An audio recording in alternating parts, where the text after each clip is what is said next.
기도하겠습니다. 오늘도 새로운 날 첫 시간 주 앞에 나와 엎드려 기도하고 찬송하면서 말씀을 묵상하면서 하루를 이렇게 출발하게 하신 것을 감사드립니다. 내 육신이 원하는 욕심에 이끌려 사는 삶을 버리게 하시고 내 안에 살아계신 주님께서 이끄시는 대로 걸어가는 참 그리스도인의 삶을 살게 하여 주시옵소서. 답답하고 괴로운 마음, 걱정, 근심의 마음이 다 떠나가게 하시고 평화로다 하늘 위에서 내려오는 참 평화를 누리는 우리 모두가 되게 하여 주시옵소서. 우리의 기도 들으시는 예수 그리스도의 이름으로 기도 올리옵나이다.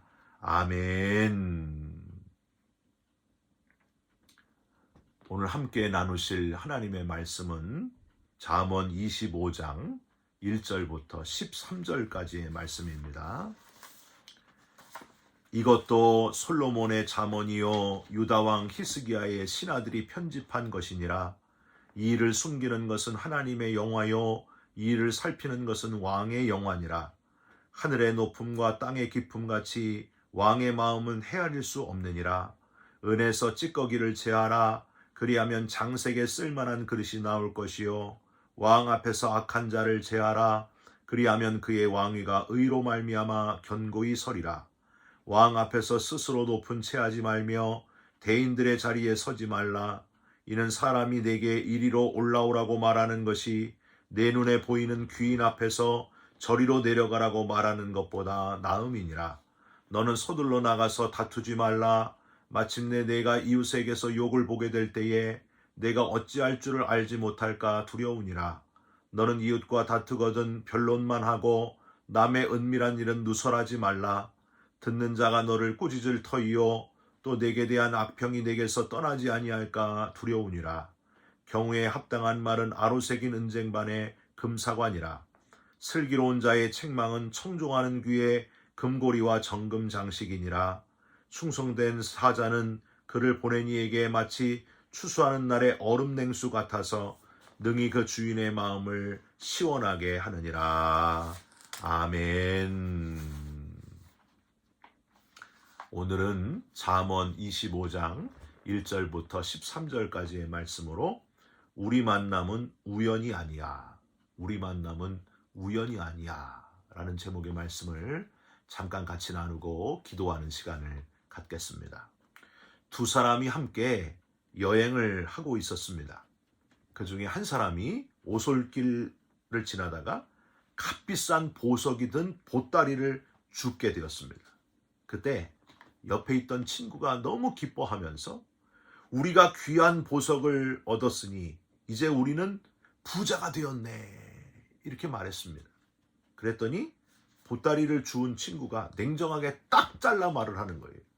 우리라니 언제 자네가 이 보따리를 주었나? 내가 주었으니 이건 다 내 것이지 당신과 상관없는 일이야. 옆에 있던 친구는 너무 서운했습니다. 얼마쯤 더 걸어가고 있을 때에 뒤쪽에서 왁자지껄한 소리가 들리는 거예요. 이렇게 돌아보니까 아주 흉악한 도적대들이 몽둥이를 들고 달려오고 있었습니다. 우리 보물을 훔쳐간 도둑놈들이 저기 간다. 저놈들을 잡아라. 이 두 사람은 힘을 다해 도망치고 또 도망쳤습니다. 그러나 그들은 곧 넘실거리는 강물 앞에 다다르게 돼서 더 이상 도망갈 수가 없게 되었습니다.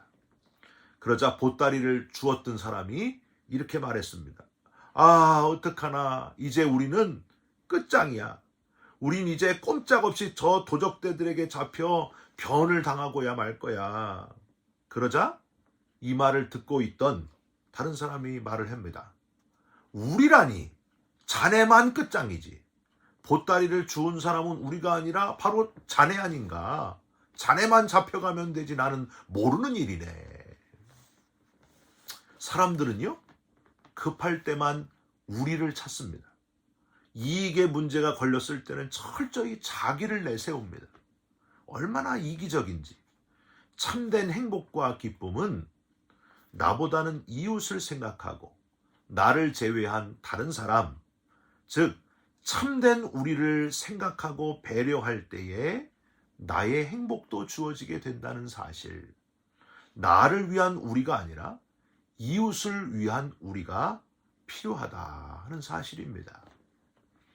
모든 인간관계 속에서 자기 위주인 이기적인 모습은 철저히 버리시고 함께 더불어 살기를 기뻐하는 참된 우리를 찾아가는 인격적인 관계를 잘 이루어가는 저와 여러분이 됐으면 좋겠습니다.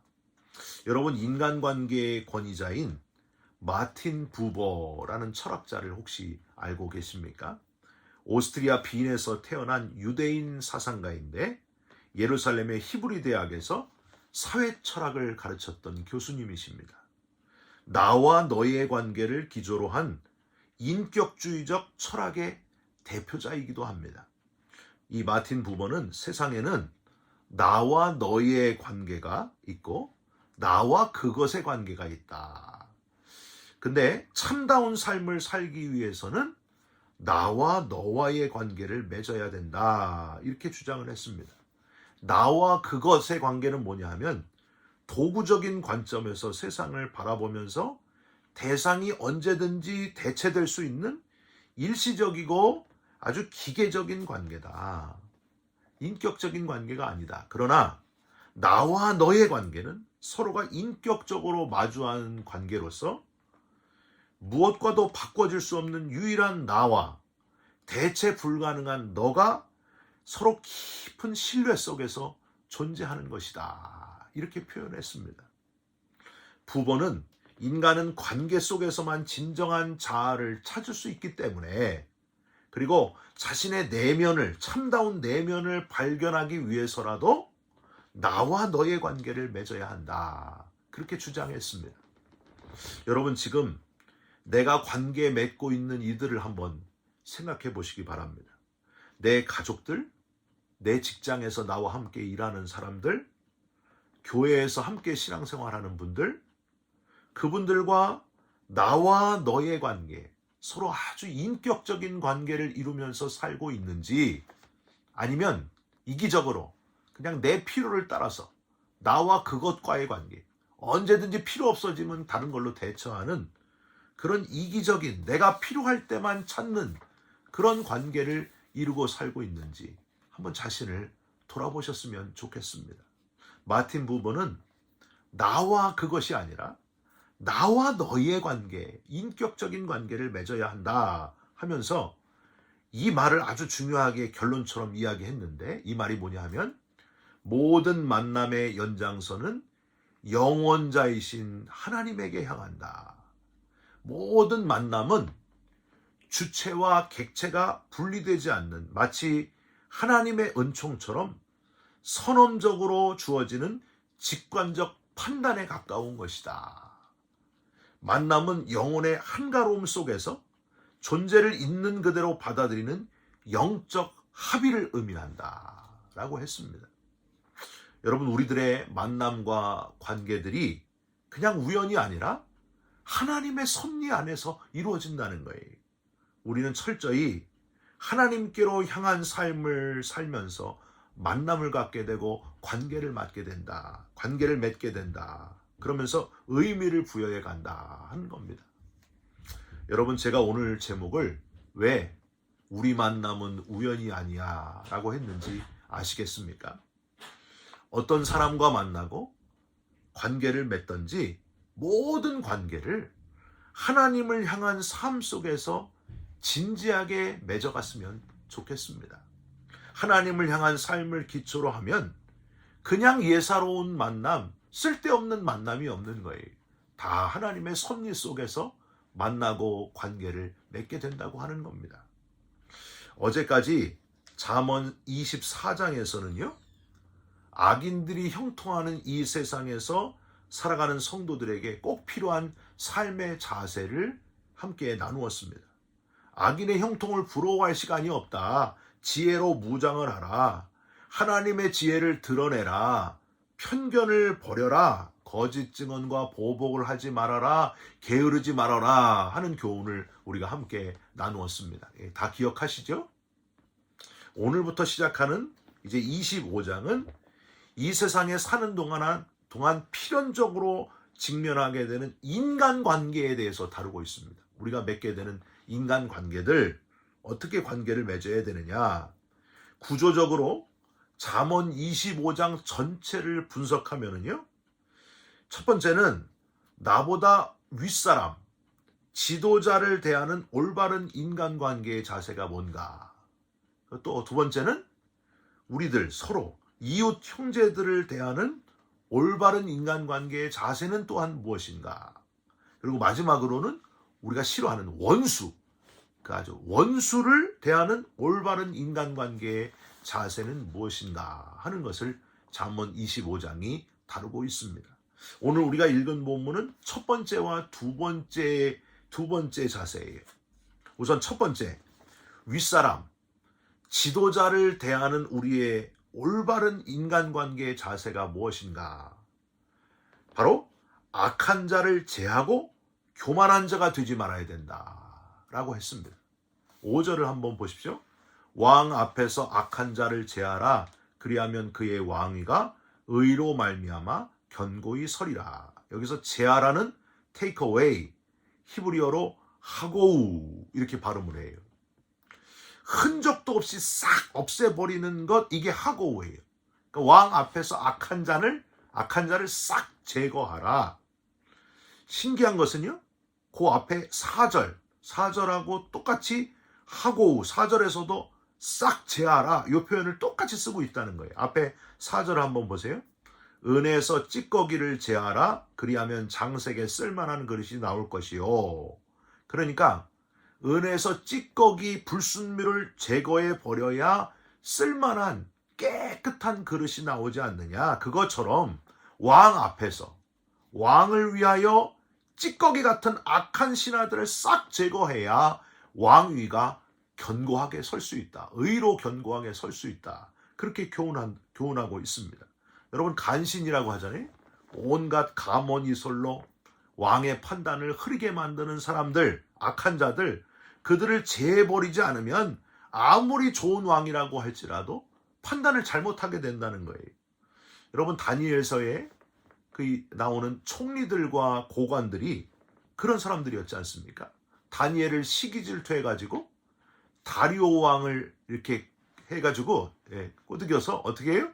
왕이여, 앞으로 30일 동안에 다른 신을 섬기고 그러면 그런 사람들을 다 사자굴에 넣게 하소서. 그렇게 함으로 왕권을 강화시키시기 바랍니다. 왕은 최고십니다 하고 왕을 막 이렇게 가모니설로 이렇게 막 속이는 거예요. 그래가지고 이유가 뭐였어요? 다니엘을 죽이려고, 다니엘을 사자굴에 집어넣으려고 하다가 결국에는 어떻게 됩니까? 이 간신들이 어떻게 돼요? 자기들이 그 사자굴 속에 들어가잖아요. 이렇게 악한 자들을 제하라. 사랑하는 성도 여러분, 악한 자, 간신 같은 자를 구별할 수 있는 분별력이 있으시기를 바랍니다. 또한 내가 악한 자가 아닌가, 내가 제거해야 될 악한 일을 하는 간신 같은 삶을 살아가고 있지는 않은가, 자기 자신을 돌아보셨으면 좋겠습니다. 6절을 보세요. 왕 앞에서 스스로 높은 채 하지 말며 대인들의 자리에 서지 말라. 스스로 높은 채 하는 자들은 교만한 자들이고요. 대인들의 자리에 서지 말라는 것은 인간적인 야망을 가지고 높은 위치, 권력을 쥐려고 하는 그 욕망을 벗어버려라. 그렇게 해야 된다 하고 교훈하는 거예요. 그 다음 7절. 이는 사람이 내게 이리로 올라오라고 말하는 것이 내 눈에 보이는 귀인 앞에서 저리로 내려가라고 말하는 것보다 나음이니라. 겸손히 자기 자신을 낮추면서 아니 왜 거기 있는가, 이리로 빨리 올라오라고, 그런 소리를 들어야지.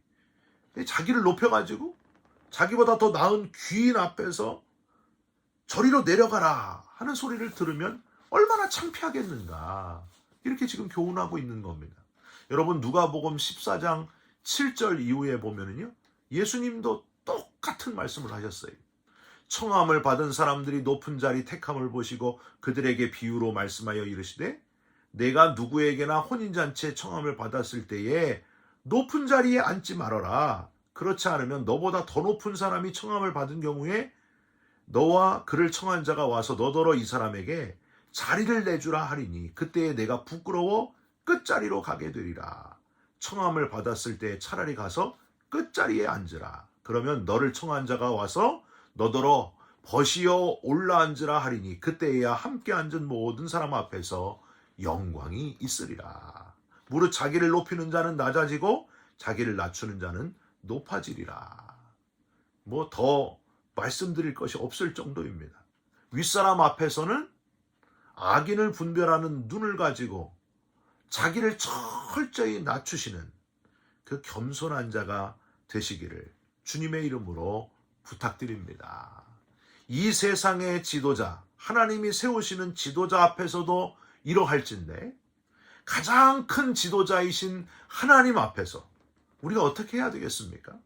악인을 잘 구별하시고 악한 것이 내게 있지 않나 싹 제하여 버리시고 하나님 앞에 의로운 자가 되시고 또 늘 겸손히 낮아지는 자가 되어서 높은 자리에 앉으려고 욕심내지 말고 겸손히 내 자신을 낮추시면서 나는 그저 용서받은 죄인일 뿐입니다 하는 마음으로 하나님 앞에 구원받은 감격으로 자신을 낮추면서 살아가실 때에 세상에서 하나님이 존귀하게 만드시는 복을 주실 줄 믿습니다. 두 번째는요, 이웃, 형제를 대하는 올바른 자세는 바로 다투지 말아라, 삼자를 개입시키지 말아라, 책망에 귀를 기울이라 하고 교훈하고 있습니다. 8절을 한번 보세요. 너는 서둘러 나가서 다투지 말라. 마침내 내가 이웃에게서 욕을 보게 될 때에 내가 어찌할 줄을 알지 못할까 두려우니라. 싸움을 하지 말라는 거예요. 싸움을 조심하라. 요즘 말로 하면은 분노 조절 장애가 있으면 안 된다.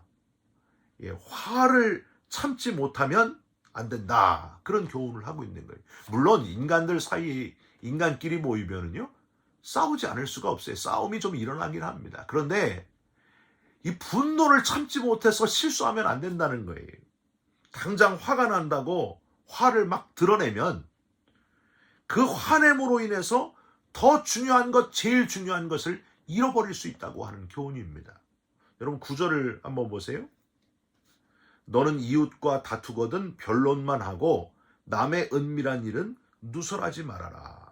사람들 사이에 있기 때문에 다툼이 없을 수는 없는데 아무리 다툴 때라도 말로 옥신각신할 수는 있다. 그러나 자기 주장을 위해서 딴 사람이 한 말, 비밀로 해달라고 한 말을 거기에 탁 퍼뜨리면서 아무개도 당신이 사실 당신을 뭐라고 그랬어 하면서 다른 사람을 끌어들여서 자기 주장을 하지 말아라. 지금 그 표현을 하고 있는 거예요.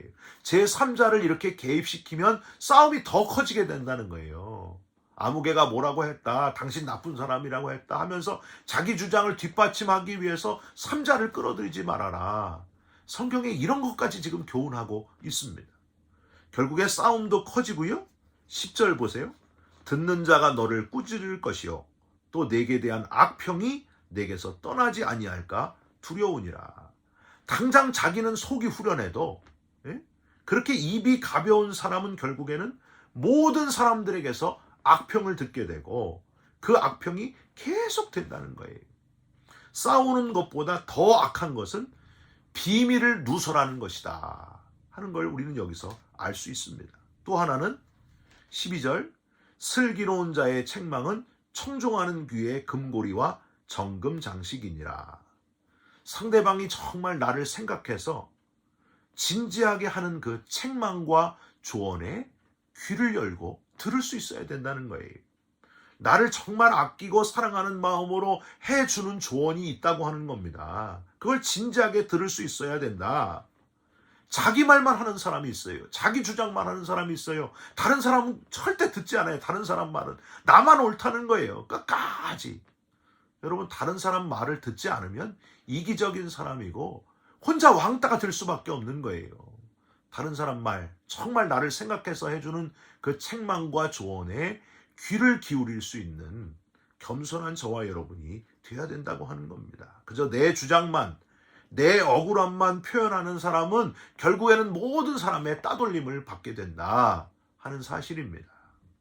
사랑하는 성도 여러분, 하나님을 향한 우리의 삶 속에서 나보다 더 우위에 있는 사람을 만날 때에는 하나님을 만나듯이 존경하시면서 악한 자를 분별하는 자가 되시고 악한 자가 되지 않도록 하시고, 이웃을 만날 때에는 싸움을 피하고 다른 사람이 한 말을 누설하지 말고 입술을 지키시면서 책망의 귀를 기울일 수 있는 성숙한 그리스도인으로 살아가시기를 주님의 이름으로 축원드립니다. 기도하겠습니다. 하나님, 하나님의 섭리 가운데 우리가 만나는 여러 사람들, 여러 관계들 속에서 하나님의 자녀로서 행동하고 말하면서 관계를 맺어가게 하여 주시옵소서. 악하고 교만하지 않게 하시고 싸움을 피하고 잘 듣는 자가 되게 하시고 내 자신을 반성하는, 먼저 내 자신을 살피는 성숙한 우리 모두가 되게 하여 주시옵소서. 예수 그리스도의 이름으로 기도 올리옵나이다. 아멘.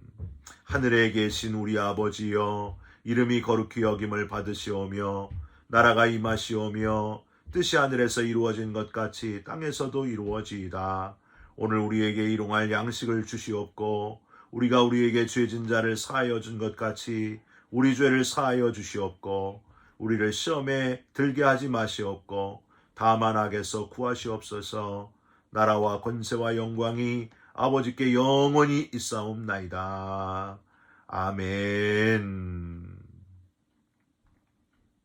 사랑하는 성도 여러분, 우리가 만나는 모든 만남이 우연이 아니라 하나님의 섭리 가운데 만나게 됩니다. 여러분, 그런 만남 속에서 하나님을 사랑하면서 이웃과 화평을 누리면서 그렇게 살아가시기를 주님의 이름으로 부탁드립니다. 싸움을 멀리 하시고 남의 말 하지 말고 화평을 누리면서 살아가는 저와 여러분이 되시기를 바랍니다. 여러분 사랑합니다. 여러분 축복합니다. 감사합니다.